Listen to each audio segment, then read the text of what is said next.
माँ के आंसू। राधा बहन का इकलौता बेटा अमेरिका में रहता था।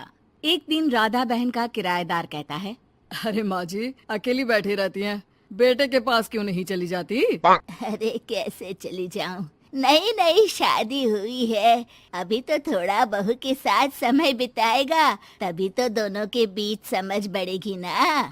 अरे कैसी बात कर रही हैं माँ जी, समझ बढ़ाने के लिए 5 साल काफी होते हैं। 5 साल की शादी को कोई नई शादी नहीं कहता। हाँ वो तो है, आया था पिछले साल उसका फोन, पूछ रहा था कैसी हो, पर अब तो काफी साल हो गए, कोई फोन भी नहीं आता। तभी फोन की बेल बजती है। लो 100 साल की उम्र है, आ गया मेरे मयंक का फोन। अच्छा कैसे पता कि ये फोन उसी का है? अरे कैसे पता नहीं चलेगा, माँ हूँ मैं। अरे रहने दो माँ जी, 1 साल से जिसका फोन नहीं आएगा वो अब क्या करेगा? होता भी वही है, फोन पर मयंक है। कैसी हो माँ? अरे बेटा तेरी आवाज सुन ली, अब तो मौत भी क्यों ना आ जाए, बहुत याद आती है बेटा। माँ मैं वो ऑफिस में था। अच्छा माँ, वो रीना बोल रही थी कि तुम अकेली रहती हो इंडिया में, वो ठीक नहीं है। अब बुजुर्ग भी तो हो रही हो, अकेले पकाना खिलाना, वो चाह रही है कि अब तुम यहीं आ जाओ, हम लोग साथ रहते हैं ना। राधा बहन की आंख से पानी गिरने लगता है, वो कुछ नहीं बोल पाती। माँ हेलो, सुन रही हो ना माँ? हाँ बेटा तेरे साथ रहूंगी, सुबह शाम तुझे देखूंगी, और क्या जीवन में है तेरे पापा के जाने के बाद। तभी बीच में बेटा माँ को रोक देता है। हाँ हाँ ठीक है माँ, तो मैं आता हूँ अगले हफ्ते तुम्हें लेने के लिए। राधा बहन को तो मानो बुढ़ापे में किसी ने पंख दे दिए हो, उड़ी जा रही थी पूरे मोहल्ले में। अरे वो मयंक आ रहा है, अब तो अमेरिका जा रही हूँ मैं, वहीं रहूंगी।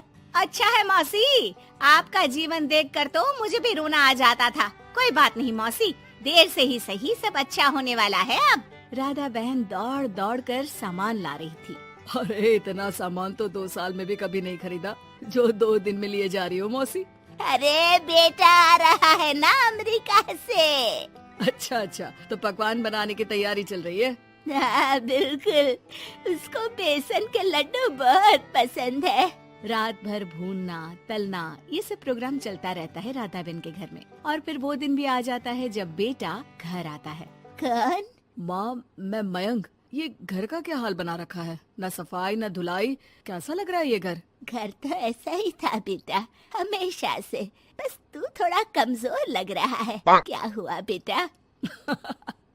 ये कमजोर नहीं फिट होता है माँ। वैसे और बता क्या हाल है तेरे? बेटे के मुंह से हाल पूछने का अंदाज भले ही फॉर्मेलिटी वाला हो, लेकिन राधा बहन की आंख फिर भर आती है। अरे यार, ये तुम्हारी हर बात पर रोने की आदत न जाने कब जाकर खत्म होगी। सही कहती है रीना तुम्हारे लिए।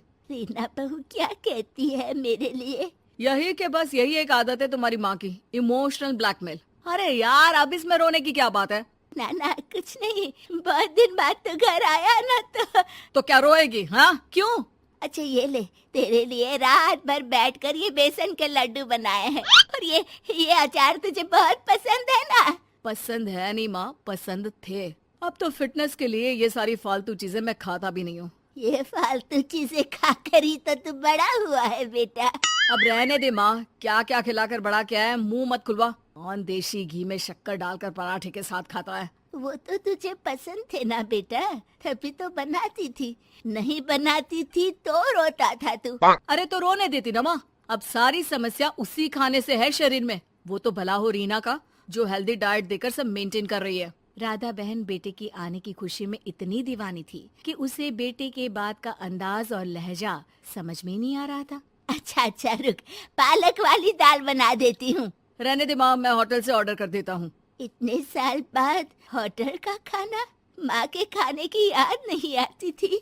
अरे माँ फिर इमोशनल डायलॉग, प्लीज माँ। अच्छा सुन, बहुत कम वक्त है हम लोगों के पास, जल्दी जल्दी सारी पैकिंग कर ले, और हाँ इस घर को बेचना होगा। कैसी बात कर रहा है, तेरे पापा और मैंने एक एक पाई जोड़कर इस मकान को बनाया था। हाँ पर तू जा रही है ना, फिर कौन मेंटेन करेगा? कैसे क्या होगा माँ, मैं तो अब इंडिया आऊंगा भी नहीं। बेटा तो सो जाता है, लेकिन माँ घर का एक एक कोना घूम घूम कर देखती है। सही बात है, क्यों मोह माया जोड़ रही हूँ मैं इस घर से, आखिर बेटे के साथ रहना ही तो होता है हर माँ बाप को, लेकिन इनकी यादें हर एक कोने में खैर, औने पौने दामों में घर को बेच बेटा और माँ एयरपोर्ट के लिए रवाना हो जाते हैं। माँ यहीं बैठ, मैं अभी आया। नहीं नहीं बेटा, मैं साथ रहूंगी, पहली दफा आ रही हूँ ना। अरे माँ, टिकट, बोर्डिंग, सामान, चेक इन, 10 काम है, करके आ रहा हूँ ना। ठीक है, जल्दी आ जाना, यहाँ घबराहट होती रहेगी। बेटा माँ को समझाकर चला जाता है। माँ बैठी रह जाती है लेकिन बेटा आता ही नहीं। एयरपोर्ट के लोग बताते हैं कि इस नाम का लड़का तो कब का अमेरिका की फ्लाइट लेकर उड़ चुका है। माँ किसी तरह अपने बीके हुए मकान में ही आ जाती है।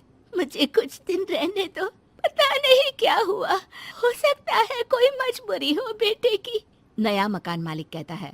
अरे माँ जी, कमरा तो मैं आपको दे दूँ, पर भाड़े का क्या? पति की पेंशन भी है भैया। ठीक है, आप आराम से रहिए, लेकिन एक बात बताइए, आप किसी रिश्तेदार के घर क्यों नहीं चली जाती? अरे कैसी बात कर रहे हैं आप, मेरा बेटा कभी भी आ सकता है। अगर मैं उसे यहाँ नहीं मिली तो